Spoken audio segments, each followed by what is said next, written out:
Assalamualaikum warahmatullahi wabarakatuh. Perkenalkan, nama saya Diva Adiatma Duyanti dengan nomor NIM 0428100658. Saya dari Prodi Sistem Informasi UPJJ UT Padang.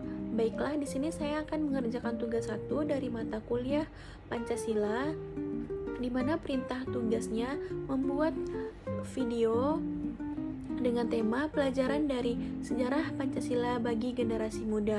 Di sini saya mengambil salah satu fokus, yaitu proses lahirnya Pancasila, BPUPKI, Piagam Jakarta, dan PPKI.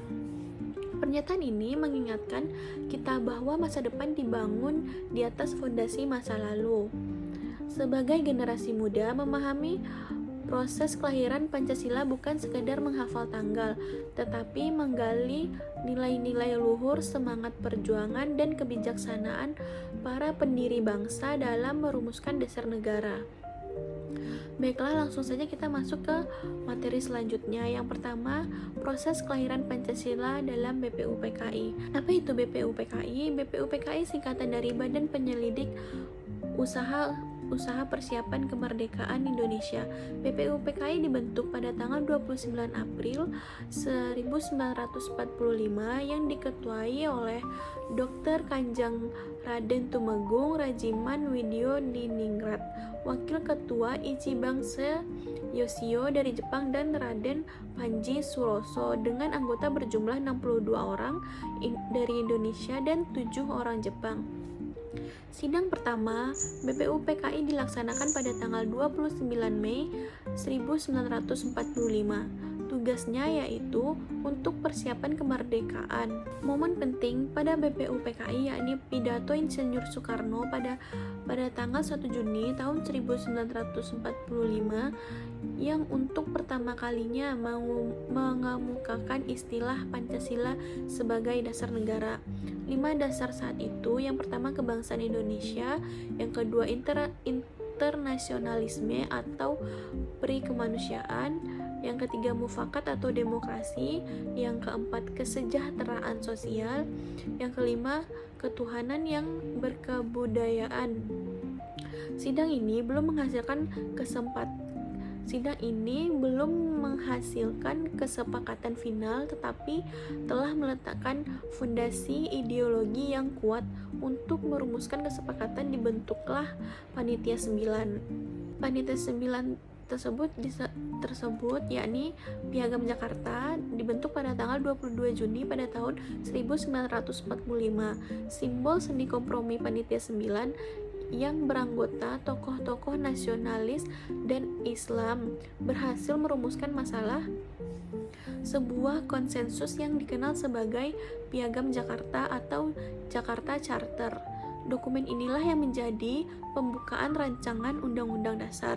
Setelah terbentuknya Piagam Jakarta, lalu terbentuknya PPKI pada tanggal 18 Agustus pada tahun 1945. Kebijaksanaan untuk Persatuan Nasional. Setelah proklamasi kemerdekaan 17 Agustus 1945, PPKI yang beranggotakan lebih luas dan representatif termasuk dari Indonesia Timur segera bersidang.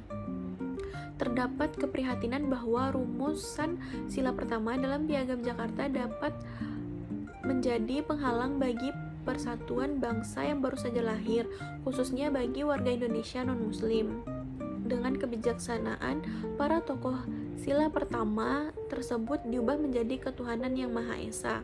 Perubahan ini yang didukung oleh semua pihak, termasuk tokoh-tokoh Islam seperti Kiai Bagus Hadi Kusumo, menunjukkan kedewasaan berpikir dan kesediaan untuk mengedepankan kepentingan bangsa di atas kepentingan golongan atau pribadi. Rumusan final inilah yang kemudian disahkan dalam pembukaan Undang-Undang 1945. Pelajaran yang dapat diambil untuk generasi muda sekarang ya dari BPUPKI sendiri, generasi muda harus mencontoh semangat para pendiri bangsa yang berdebat dengan cerdas, berlandasan ilmu, pengetahuan, dan fisik bangsaan. Di era media sosial yang penuh dengan noise, kemampuan untuk berdialog secara substantif dan menghargai perbedaan pendapat satu sama lain. Sedangkan pelajaran yang dapat diambil dari Piagam Jakarta yaitu dalam kehidupan yang penuh keanekaragaman, seperti dari mulai agama, suku, ras, dan lain-lain. Kita tidak boleh mempunyai sikap egois dan kaku hanya untuk menciptakan disintegrasi. Piagam Jakarta mengajarkan seni berkompromi tanpa kehilangan prinsip dasar. Yang terakhir, pelajaran yang dapat diambil dari PPKI untuk generasi muda yakni adalah keputusan untuk mengubah Piagam Jakarta adalah contoh nyata pengorbanan untuk kepentingan yang lebih besar. Generasi muda harus memiliki jiwa nasionalisme yang tinggi, rela mengesampingkan kepentingan pribadi atau kelompoknya demi kemajuan dan persatuan bangsa. Baiklah, sekian dulu tugas satu dari mata kuliah Pancasila. Mohon maaf apabila ada kekurangan dan kesalahan dari video tugas saya. Saya akhiri dengan Assalamualaikum warahmatullahi wabarakatuh.